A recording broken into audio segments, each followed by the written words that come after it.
Hello friends, എല്ലാവർക്കും easy ലേണിങ്ങിൻ്റെ പുതിയൊരു വീഡിയോയിലേക്ക് സ്വാഗതം.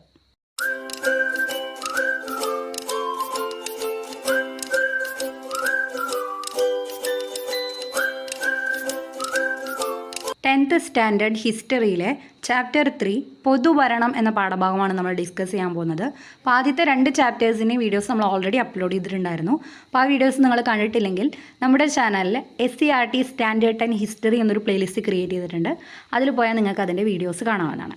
അപ്പോൾ നമുക്ക് ചാപ്റ്ററിലേക്ക് കിടക്കാം. അപ്പോൾ ഇവിടെ ഒരു അപേക്ഷ വന്നിട്ടുണ്ട്. വിവരാവകാശ നിയമം 2005 പ്രകാരം സമർപ്പിച്ചിട്ടുള്ള ഒരു അപേക്ഷയാണ്. അപ്പോൾ നിങ്ങളിതൊന്ന് വായിച്ചു നോക്കാം. അപ്പോൾ ഇതുമായി റിലേറ്റ് ചെയ്ത് ബാക്കി കാര്യങ്ങൾ നമുക്ക് നോക്കാം. ഒരു വിദ്യാലയത്തിലെ ലൈബ്രറിയുമായി ബന്ധപ്പെട്ട വിവരങ്ങളാണ് ഇതിൽ ചോദിച്ചിട്ടുള്ളത്. അപ്പോൾ വിദ്യാലയത്തിൽ ലൈബ്രറി പ്രവർത്തിക്കുന്നുണ്ടോ, അതിൻ്റെ പ്രവർത്തന സമയം എപ്പോഴാണ്, ഇതിന് പ്രത്യേക ചുമതലക്കാരനുണ്ടോ, ഈ ലൈബ്രറിയിൽ എത്ര പുസ്തകങ്ങളുണ്ട്, അതുപോലെയുള്ള ചോദ്യങ്ങളൊക്കെയാണ്, വിവരങ്ങളൊക്കെയാണ് ഈ അപേക്ഷയിൽ അടങ്ങിയിട്ടുള്ളത്. വിവരാവകാശ നിയമം അടിസ്ഥാനമാക്കി സമർപ്പിക്കപ്പെട്ട അപേക്ഷയാണ് നിങ്ങൾ പരിചയപ്പെട്ടത്. സ്കൂളിൻ്റെ പ്രധാന ചുമതല കുട്ടികൾക്ക് മികച്ച പഠനാവസരങ്ങൾ ഒരുക്കുക എന്നതാണ്. സ്കൂൾ ലൈബ്രറികൾ ഇതിൽ പ്രധാന പങ്കുവഹിക്കുന്നു. സ്കൂളുകൾ പോലെ ദൈനംദിന ജീവിതവുമായി ബന്ധപ്പെട്ട നിരവധി ഗവൺമെൻറ് സ്ഥാപനങ്ങൾ നമുക്ക് ചുറ്റുമുണ്ട്. ഇത്തരത്തിലുള്ള ചില സ്ഥാപനങ്ങളും അവ നിർവഹിക്കുന്ന ചുമതലകളും താഴെ തന്നിരിക്കുന്നു. അപ്പോൾ നമുക്കറിയാം, സ്കൂളിൻ്റെ പ്രധാന ചുമതല എന്ന് പറയുന്നത് കുട്ടികൾക്ക് മികച്ച പഠനാവസരങ്ങൾ നൽകുക എന്നുള്ളതാണ്. അപ്പോൾ ഇതുപോലെ സ്കൂൾ പോലെ പലതരത്തിലുള്ള സ്ഥാപനങ്ങളും നമ്മുടെ സമൂഹത്തിൽ പ്രവർത്തിക്കുന്നുണ്ട്. അപ്പോൾ അവയുടെയൊക്കെ ചുമതലകൾ എന്തൊക്കെയാണ്? അപ്പോൾ അവിടെ ബോക്സിൽ കുറച്ചെണ്ണം തന്നിട്ടുണ്ട്. ഇപ്പോൾ സ്കൂൾ നമ്മൾ പറഞ്ഞു, കുട്ടികൾക്ക് പഠനാവസരങ്ങൾ ഒരുക്കുക. പ്രാഥമിക ആരോഗ്യ കേന്ദ്രം, അതായത് നമ്മുടെ ഹോസ്പിറ്റൽസ്, പ്രത്യേകിച്ച് ഗവൺമെൻറ് ഹോസ്പിറ്റൽസ്, ചികിത്സാ സൗകര്യം ഒരുക്കുന്നു. കൃഷിഭവൻ, കൃഷി പ്രോത്സാഹിപ്പിക്കുന്നു. പോലീസ് സ്റ്റേഷൻ, ക്രമസമാധാനം പാലിക്കുന്നു. അപ്പോൾ ഇങ്ങനെ ഗവൺമെൻറ്റിൻ്റെ കീഴിൽ പ്രവർത്തിക്കുന്ന ധാരാളം സ്ഥാപനങ്ങളും അവയുടെ ചുമതലകൾ നമ്മൾ പരിചയപ്പെട്ടു. ഓരോ സ്ഥാപനവും വ്യത്യസ്തമായ ചുമതലകളാണ് നിർവഹിക്കുന്നതെന്ന് പട്ടികയിൽ നിന്ന് മനസ്സിലാക്കാം. ഗവൺമെൻറ് രൂപം നൽകുന്ന നിയമങ്ങളും വികസന പദ്ധതികളും നടപ്പിലാക്കുകയാണ് ഈ സ്ഥാപനങ്ങളുടെ ചുമതല. അപ്പോൾ ഈ സ്ഥാപനങ്ങളൊക്കെ പൊതുവായിട്ട് ചെയ്യുന്ന ഒരു ചുമതല എന്താണ്?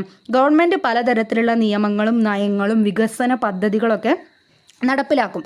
അതൊക്കെ നടപ്പിലാക്കുന്നത് ഇത്തരത്തിലുള്ള സ്ഥാപനങ്ങളിലൂടെയാണ്. അടുത്തായിട്ട് നമ്മൾ പരിചയപ്പെടാൻ പോകുന്ന ഒരു ടേമാണ് പൊതുഭരണം അഥവാ പബ്ലിക് അഡ്മിനിസ്ട്രേഷൻ. അപ്പോൾ പൊതുഭരണത്തെക്കുറിച്ചുള്ള എൻ ഗ്ലാഡൻ്റെ ഒരു ഡെഫിനിഷൻ അവിടെ തന്നിട്ടുണ്ട്. അത് നമുക്ക് നോക്കാം. പൊതുഭരണം എന്നാൽ ഗവൺമെൻറ് ഭരണത്തെ സംബന്ധിക്കുന്നതാണ്.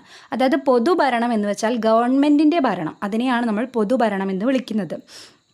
പൊതുഭരണം വിശകലനം ചെയ്ത പാശ്ചാത്യ ചിന്തകനായ ഗ്ലാഡൻ്റെ നിർവചനമാണ് മുകളിൽ നൽകിയിരിക്കുന്നത്. ഇതിൽ നിന്നും പൊതുഭരണത്തിൻ്റെ പ്രധാന മേഖല ഗവൺമെൻറ് ഭരണമാണെന്ന് മനസ്സിലാക്കുക. നമ്മൾ പറഞ്ഞു, പൊതുഭരണം എന്ന് വെച്ചാൽ ഗവൺമെൻറ് ഭരണമാണ്.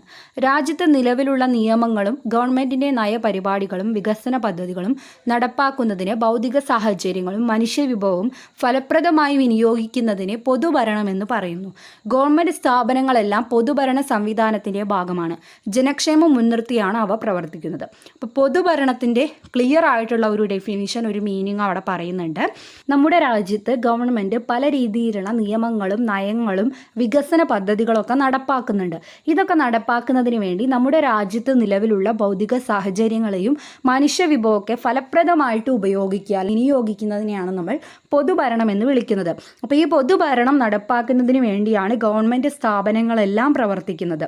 അപ്പോൾ ഇതിൻ്റെയൊക്കെ പ്രധാന ലക്ഷ്യം എന്നുള്ളത് ജനക്ഷേമം അഥവാ ഹ്യൂമൻ വെൽഫെയർ എന്നുള്ളതാണ് ഈ ഗവൺമെൻറ് സ്ഥാപനങ്ങളുടെ എല്ലാം, അല്ലെങ്കിൽ പൊതുഭരണത്തിൻ്റെ മൊത്തത്തിലുള്ള ലക്ഷ്യം. ഇനി അവിടെ കുറച്ച് ന്യൂസ് പേപ്പർ ഹെഡ്ലൈൻസ് തന്നിട്ടുണ്ട്. ദാരിദ്ര്യരേഖയ്ക്ക് താഴെയുള്ളവർക്ക് സൗജന്യ റേഷൻ, സ്കൂൾ കുട്ടികൾക്ക് സൗജന്യ പാഠപുസ്തകം, 2020 എല്ലാവർക്കും പാർപ്പിടം. അപ്പോൾ ഇതൊക്കെ വായിക്കുമ്പോൾ തന്നെ നമുക്ക് മനസ്സിലാവുന്നുണ്ട്, ഗവൺമെൻറ് ജനക്ഷേമം ലക്ഷ്യമിട്ടുകൊണ്ട് നടപ്പാക്കിയ ചില പദ്ധതികളാണ്. ഗവൺമെൻറ്റുകൾക്ക് നിലനിൽക്കാനും പ്രവർത്തിക്കാനും ഭരണ സംവിധാനം ആവശ്യമാണ്. രാഷ്ട്രം നിലവിൽ വന്നപ്പോൾ മുതൽ പൊതുഭരണത്തിൻ്റെ ചരിത്രവും ആരംഭിക്കുന്നു. ഭരണരീതിക്ക് അനുസരിച്ച് പൊതുഭരണത്തിലും വ്യത്യാസങ്ങൾ കാണാം. രാജഭരണകാലത്ത് രാജാവിൻ്റെ താൽപ്പര്യങ്ങളായിരുന്നു പൊതുഭരണത്തിൻ്റെ അടിസ്ഥാനം.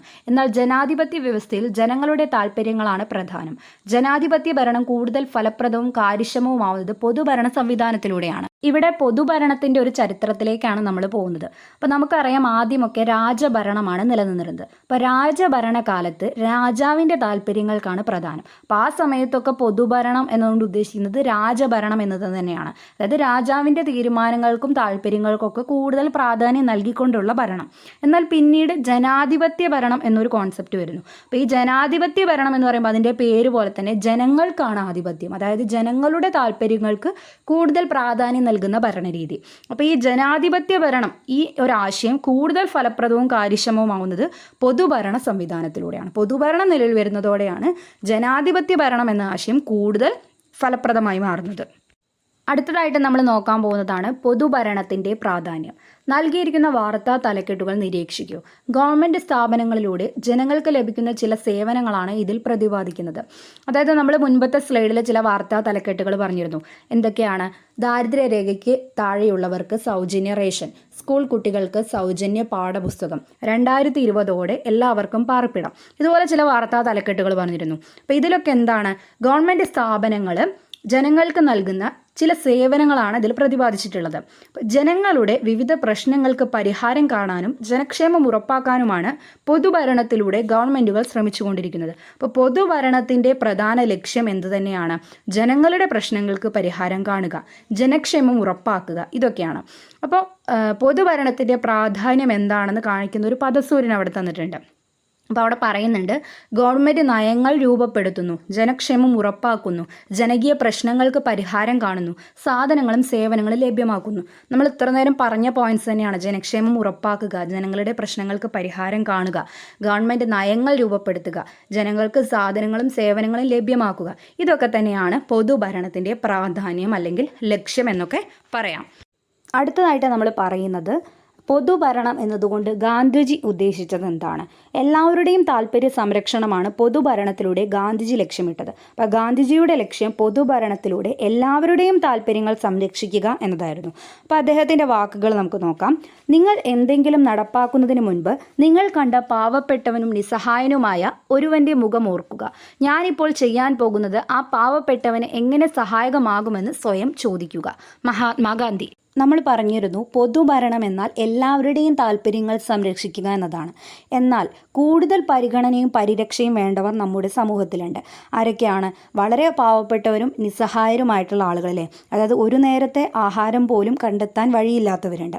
അപ്പോൾ പൊതുഭരണം അവരെ പ്രത്യേകമായി പരിഗണിക്കുകയും സംരക്ഷിക്കുകയും ചെയ്യണമെന്ന് അദ്ദേഹം അഭിപ്രായപ്പെട്ടു. അപ്പോൾ ഗാന്ധിജിയുടെ അഭിപ്രായത്തിൽ പൊതുഭരണം എന്നതുകൊണ്ട് വളരെ പാവപ്പെട്ടവനെയും നിസ്സഹായനെയും കൂടി സഹായിക്കുന്നത് അല്ലെങ്കിൽ പ്രത്യേകം പരിഗണിക്കുന്നതായിരിക്കണം പൊതുഭരണം എന്ന് ഗാന്ധിജി അഭിപ്രായപ്പെട്ടു. അതുപോലെ തന്നെ ഗാന്ധിജിയുടെ ഗ്രാമസ്വരാജ് എന്ന ആശയം ഇന്ത്യയിലെ പൊതുഭരണ കാഴ്ചപ്പാടിനെ വളരെയധികം സ്വാധീനിച്ചിട്ടുണ്ട്. അപ്പോൾ ഇതിൻ്റെ ഭാഗമായിട്ട് പല പ്രാദേശിക ഭരണ സ്ഥാപനങ്ങൾക്കും രൂപം നൽകിയിട്ടുണ്ട്.